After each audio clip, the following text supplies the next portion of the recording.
श्री सिद्धिविनायकाय नमः।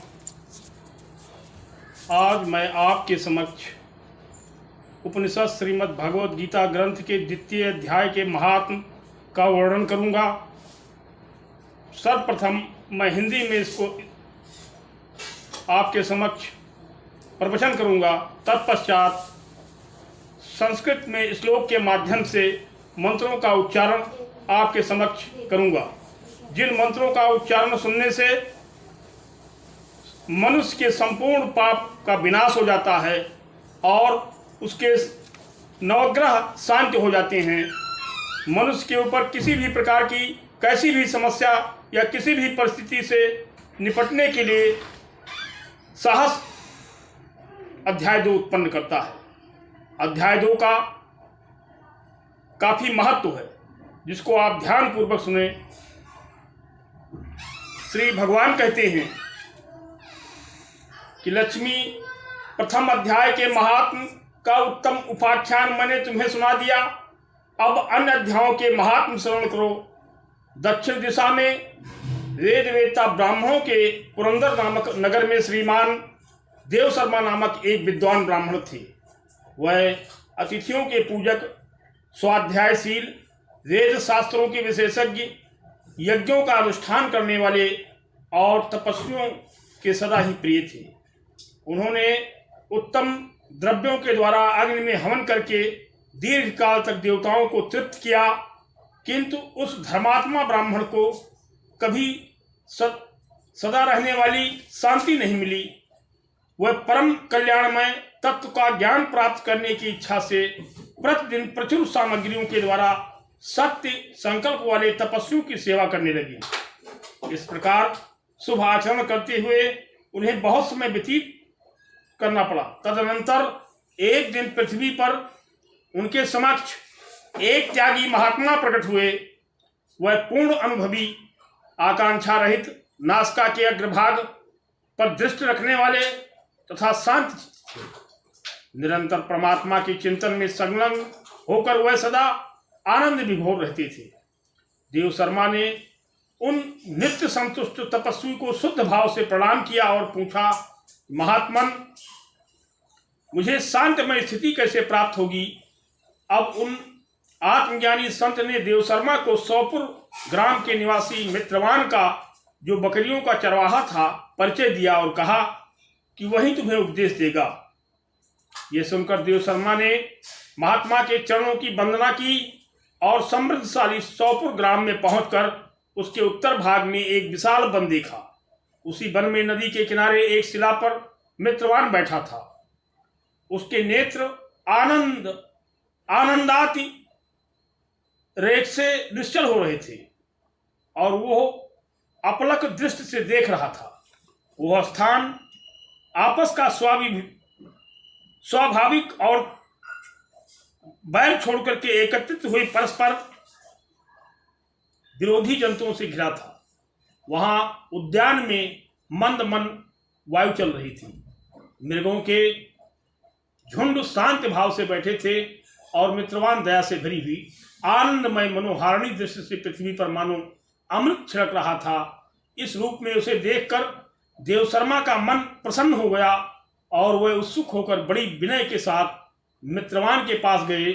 मित्रवान ने भी अपने मस्तक को किंचित नवाकर देव शर्मा का सत्कार किया।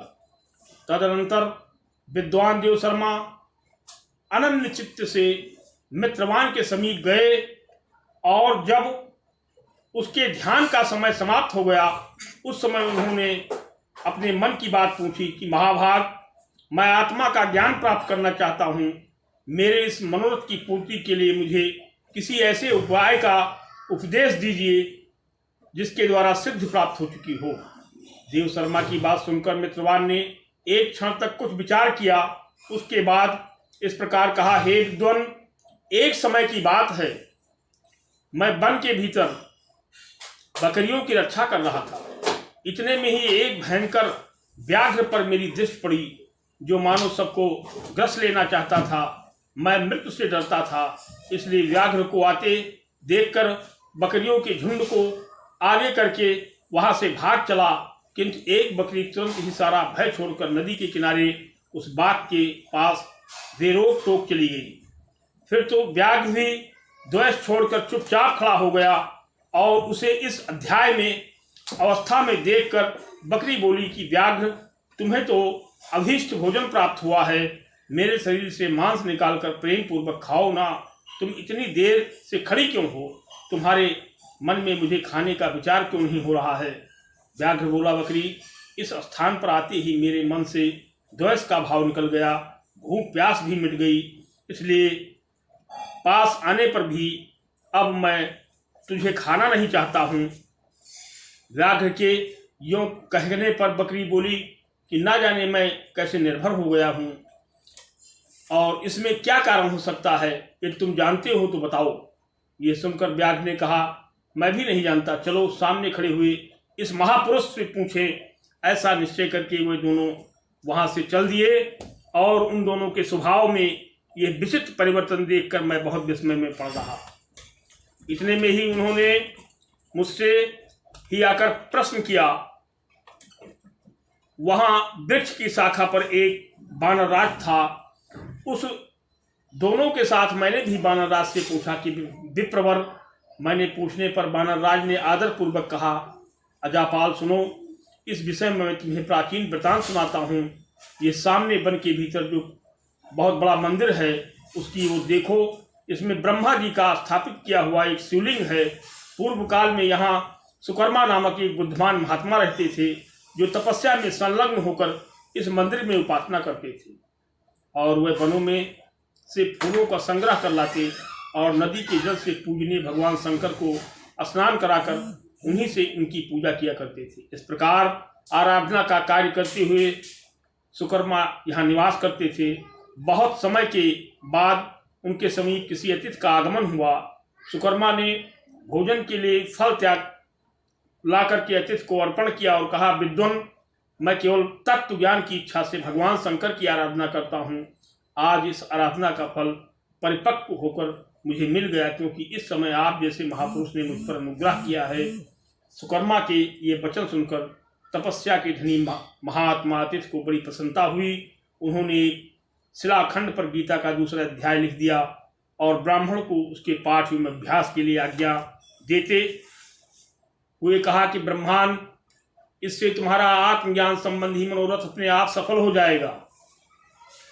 यूँ कहकर वो विद्यमान तपस्वी सुकर्मा के सामने ही उनके देखते देखते अंतर्ध्यान हो गए और सुकर्मा विस्मित होकर के उनके आदेश के अनुसार निरंतर गीता के द्वितीय अध्याय का अभ्यास करने लगा।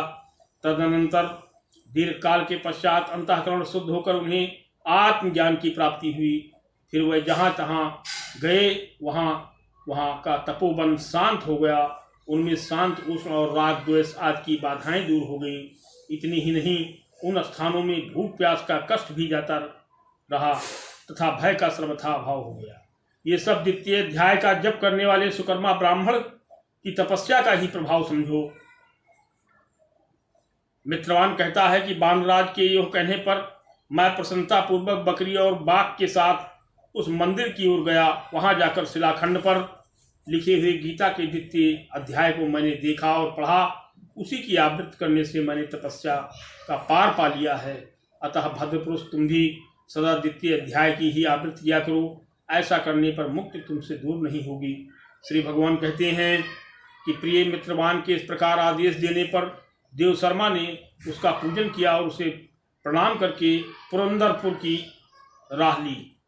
वहाँ किसी देवालय में पूर्वोक्त आत्मज्ञानी महात्मा को पाकर उन्होंने सारा वृत्तांत निवेदन किया और सबसे पहले उन्हीं से द्वितीय अध्याय को पढ़ा। उनसे उपदेश पाकर शुद्ध अंतःकरण वाले देवशर्मा प्रतिदिन बड़ी श्रद्धा के साथ द्वितीय अध्याय का पाठ करने लगे। तब से उन्होंने अनवद्य प्रशंसा की होगी परम पद को प्राप्त कर लिया। लक्ष्मी जी कहती हैं, ये द्वितीय अध्याय का उपाख्यान कहा गया। अतः द्वितीय अध्याय का हमारे ग्रंथों में विशेष महत्व है।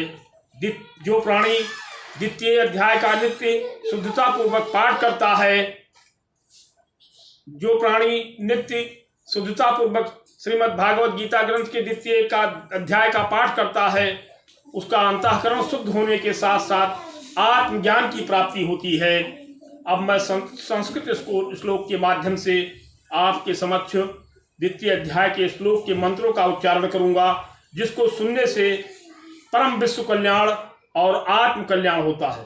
ओम श्री परमात्मने नमः। द्वितीयो अध्यायः। संजय उवाच तं तथा कृपयाविष्टं श्रो पूर्णाकुलेक्षणं विसीदन्तमिदं वाक्यमुवाच मधुसूदनः। श्री भगवान उवाच कृतस्तवाकस्मदमिदं विस्मे समुपस्थितम् अनार्जुष्टं स्वर्गे कीर्तिकरम् अर्जुनं क्लैब्यम् गमः पार्थ न तत्योपपद्यते क्षुद्रं हृदय दौर्बल्यं त्यक्तोत्तिष्ठ परं तपो। अध्याय के 2 के तीसरे श्लोक को स्वामी विवेकानंद की वाणी माना गया है। यह इसका परम गुप्त रहस्य श्लोक है, क्योंकि जो प्राणी इस श्लोक का निरंतर पठन पाठन और उच्चारण करता है, उस प्राणी को संपूर्ण श्रीमद् भागवत गीता का पाठ करने का फल प्राप्त होता है। अर्जुनवाच कथम भीष्महं संख्ये द्रोणं च मधुसूदन इसुभिः प्रतियोतस्यां पूजार्हावरिसूदन द्रोण हत्वा हि महानुभावान् श्रेयो भोक्तुं भैक्षमपि हि लोके हत्वार्थकामास्तु गुरुनिहयो भुञ्जनि भोगान् रुधिरप्रतिदग्धान् न चैत द्वेद महा कतरन्नो गृयो यद्वाजें यद्वा नो जयेषु यानि हत्वा नादिजीविषमस्ते अवस्थिताः प्रमुखते धार्तराष्ट्राः कार्पण्यदोषोपहत स्वभावः पृच्छां त्वं धर्मसम्मूढचेताः यच्छेयः स्वानिश्चितं ब्रूहि तन्मे शिष्यस्ते अहं साध्यमां तां प्रपन्नं नाहि प्रपश्याममापनोद्याद्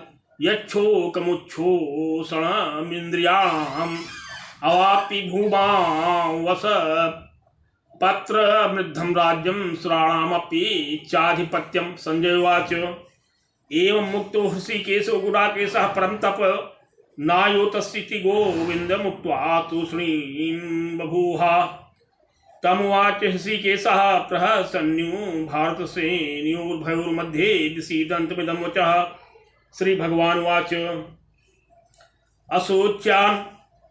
असोच्यानन्वसोच्यस्त्वं प्रज्ञावादांस भाष्ये गतासूंश नाम शोचन्ति पंडिताः न त्ववाहं जातो नासं न त्वं निमे जनाधिपाः न च न भविष्यामः सर्वे वयं मतः परम् देहिनो अस्मिन् यथा देहि कौमारं यौनं जरा तथा देहांतर प्राप्ति धीरस्तत्र न मुह्यति मात्रा स्पर्शास्तु कौन्ते शीतलो सुख दुःखदाः आगमापायनो अनित्यास्तांस्ति तिक्षस्सु भारत यं हि नाभ्यथयन्ति ते पुरुषं पुरुषर्षभ सम दुख सुखम दुखम धीरम यो मृत्युत्वाय कल्पते नास्तो विद्यते भावो न भावो विद्यते सतः उभयोरपि दृष्टोऽन्तस्त्वन योस्तत्त्वदर्शिभिः अविनाशी तु तद्विद्भिः ईश्वरमिदं ततं विनाशं व्ययस्यास्य न कश्चित् कर्तुमर्हति अन्तवन्त इमे देहा नित्ये अस्योत्ताः शरीरिणः अनाशिनो अप्रमेयस्य तस्माद्यध्यस्सु भारत यायनं वेत्ते हन्तारं यश्चैनं मन्यते हतम् उभौ तौ न विजानीतो नायं हन्ति न हन्यते न जायते मृते वा कदाचिन्नायं भूत्वा भवित्वा वा न भूयः अजो नित्यः शाश्वतोऽयं प्राणो न हन्यते हन्यमाने शरीरे वेदाविनाशिनं नित्यं यायनं जम्भ्यं कथं सा पुरुषः पार्थ कं घात्यते हन्ति कं वासांसजीर्णानि यथा विहाय नवानि गृह्णाति नरो अप्राणि तथा शरीराणि विहाय जीर्णान्येयन्यान् संयाति नवान्यदेहि नयनम छिंदत शस्त्राणि नयनम दहत पावकः न चैनम कलेद्यन्त्यापो न शोष्यति मारुतः अच्छेद्योऽयं दाहोऽयं क्लेश्योऽद्यो अशोष्यों च नित्यः सर्वगतः स्थाणुचलोऽयं सनातनः अव्यक्तोऽयं चिन्तयोऽयं विकार्योऽयमुच्यते तस्माद्देवं विदित्वैनं नानुशोचितुम् अर्हसि अथं चैनम नित्यजातं नित्यं वा मनसे मृतं तथापि तुम महाबाहो नयनं शोचितुमर्हसि जातस्य हि ध्रुवो मृतध्रुवं जन्म कृन्मृतश्चात् तस्मात् परिहार्ये अर्थे न त्वं शोचितुमर्हसि अव्यक्तादीनि भूतानि व्यक्ते मध्यानि भारत अव्यक्त निधनान्यो तत्र का परिदेवना आश्चर्यवत् पश्यति कश्चित् नमाश्चर्यवद्वदत्ति तथोचान्यः आश्चर्यवच्चैन्नमन्यः शृणोति श्रुत्वाप्येन वेदना च कश्चित् देहि नित्यं मध्योऽयं देहि सर्वस्य भारत तस्मात् सर्वाणि भूतानि न त्वं शोचितुमर्हसि स्वधर्मपि चावेक्षिणा विकम्पतिर्महसि धर्म्याद्धेध्वाच्छेदोऽन्य यत् क्षत्रियस्य न विद्यते यदृच्छा चोपत्रं स्वर्गद्वारपामृतं सुखनः क्षत्रियाः पार्थ लभन्ते युद्धो मीदृशम् अथ चेत्त्वं धर्मं संग्राम न करिष्यसि ततः स्वधर्म कीर्तिं न चाहित्वा पापं वाप्यसि अकीर्तिं चाभूतान् कथिष्यन्ति ते अव्ययाम् संभावितस्य चाकीर्तिर्मणादतिर्चिते भयाद्रणादो प्रतं मंस्यते त्वां महार्था येषां च त्वं बहुमतो भूत्वा यास्यसि लाघवम् अवाच्यवादांश बहून् वदिष्यन्ति तवाहिताः निन्दन्तस्तौ सामर्थ्ये ततो दुःखतरं न किम् हतो वा प्राप्यस्य स्वर्ग जित्वा वा मोक्षसे महीम् तस्मादुत्तिष्ठ कौन्तेय युद्धाय कृतनिश्चयः सुख दुखे समे कृत्वा लाभालाभो जयाजयो ततो युद्धाय युज्यस्सु नैवं पापं वाप्यसि ऐसा ते अभिहिता सांख्ये बुद्धियोगे त्विमां शृणु बुद्ध्या युक्तो या पार्थ कर्मबन्धं प्रहास्यसि नेहाभ्ये क्रमनाशोऽस्ति प्रत्यावायो न विद्यते स्वल्पं प्यस्य धर्मस्य त्रायते महतो भयात् व्यवसायात्मिकः बुद्धिरेके कुर्नन्दन् बहुशाखा हयनन्तास्य बुद्धयो अव्ययेवा वसायिनां यां मां पुष्पितां वाचं प्रवदन्ते विपश्चितः वेदवादृताः पार्थ नान्यदस्तीति वादिनः कामात्मानः स्वर्गपरः जन्म कर्म फलप्रदां क्रिया विशेष बहुलां भोगैश्वर्य गतिं प्रति भोगैश्वर्य प्रसक्तानां तया पहत चेष्टां व्यवसायात्मिकः बुद्धि समाधो न विधीयते त्रैगुण विषया वेदा निस्त्रैगुण्यो भवार्जुन निर्द्वन्द्वो नित्ये सत्तो वस्थो निर्योक्षेमात्मान् यावनर्थ उद्पाने सर्वतः संप्लुतोदिके तावान् सर्वेष वेदेश ब्राह्मणस्य विजानतः कर्मण्यो अधिकारास्ते मा फलेषु कदाचन मा कर्मफल हेतुर्भूर्मा ते संगो अस्तु कर्माणि योगस्थः कुरु कर्माणि संगं त्यक्त्वा धनञ्जयः सिद्ध्यो सिद्ध्यो निर्विकारः समो भूत्वा समत्वं योगोच्यते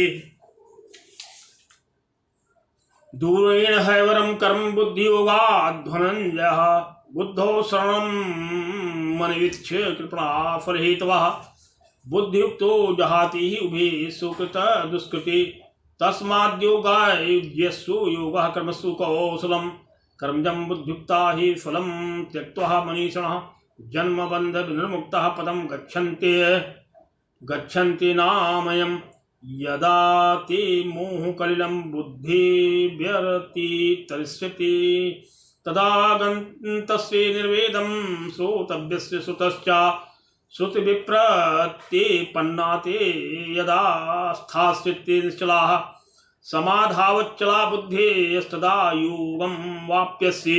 अर्जुन वाच स्थित प्रज्ञस्य का भाषा समाधिस्थस्थ केशो स्थितिः किं प्रभासीत् किमासीत् व्रजेत् किम्। श्री भगवान वाच प्रजहाति यदा कामान् सर्वान् पार्थ मनोगतान् आत्मन्येवात्मनः तुष्टः स्थित प्रज्ञस्तदुच्यते। दुःखेषु द्वे गृह्णाः सुखेषु विगतस्प्रिया वीतराग भय क्रोधा स्थित धीर्मुनिरुच्यते। यः सर्वत्रानभिस्ते हस्त तत्प्राप्ये शुभाशुभं नाभिनन्दति न द्वेष्टे तस्य प्रज्ञा प्रतिष्ठिता यदा संहरति ध्यायं कूर्मोऽङ्गानि सर्वशः इन्द्रियाणीन्द्रियार्थेभ्यस्तस्य प्रज्ञा प्रतिष्ठिता विषया विनिवर्तन्ते निराहारस्य विहीनः रजवर्जरसोऽप्यस्य परं दृष्ट्वा निवर्तते यत्तो ह्यपि कौन्तेय पुरुषस्य विपश्चितः इन्द्रियाणि प्रमाथीनि हरन्ते प्रसभं मनः तान् सर्वाणि संयम्य युक्ता आसीत् मत्परः वशे हि यस्येन्द्रियाणि तस्य प्रज्ञा प्रतिष्ठितः ध्यायतो विषयान् पुंसं संगस्तेषु उपजायते संगात् संजायते कामः कामात् क्रोधोऽभिजायते क्रोधाभवति सम्मोहः सम्मोहात् स्मृति विभ्रमः अस्मृतिभ्रंशात् बुद्धिनाशो बुद्धिनाशात् प्रणश्यति रागद्वेषे वियुक्तैस्तु विषयानि इन्द्रियैश्चरन् आत्मवशे विधेयात्मा प्रसादं धिगच्छति प्रसादे सर्वदुःखानां हानिरस्योपजायते प्रसन्नचेतसो हयासु बुद्धिः पर्येवतिष्ठति नास्ति बुद्धिर्युक्तस्य नाचायुक्तस्य भावना नाचाभावयत् शान्तिर्न शान्तस्य कुतः सुखम्